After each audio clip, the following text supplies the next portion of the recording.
अस्सलाम वालेकुम।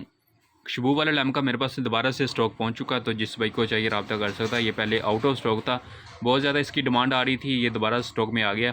तो जिस भाई को चाहिए रब्ता कर सकता है। ये 100 पीस का कार्टन है, आपको जितना पीस चाहिए होगा मिल जाएगा। 1-2 पीस भी लेने हैं वो भी आपको मुझसे मिल जाएंगे। स्टॉक अवेलेबल पूरे पाकिस्तान, आपको इसकी डिलीवरी मिल जाएगी।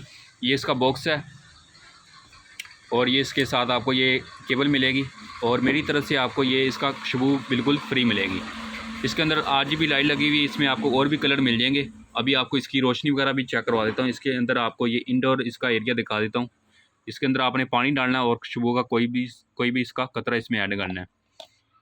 तो इसके अंदर ये टच बटन लगा हुआ है, जैसे इसको ऑन करेंगे तो इससे धुआं निकलना शुरू हो जाएगा।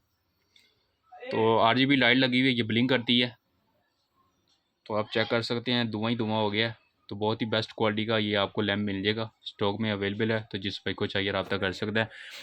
अगर चैनल से आप कोई भी चीज़ हमसे बाई करना चाहते हैं तो आपको मिल जाएगी। जो चीज़ आपको पाकिस्तान में नहीं मिल रही वो हमसे इंपोर्ट करवा सकते हैं। स्टॉक अवेलेबल है ये इस लैम्प का, तो जिस भाई को चाहिए रब्ता कर सकते हैं। ओके, खुदा हाफिज़।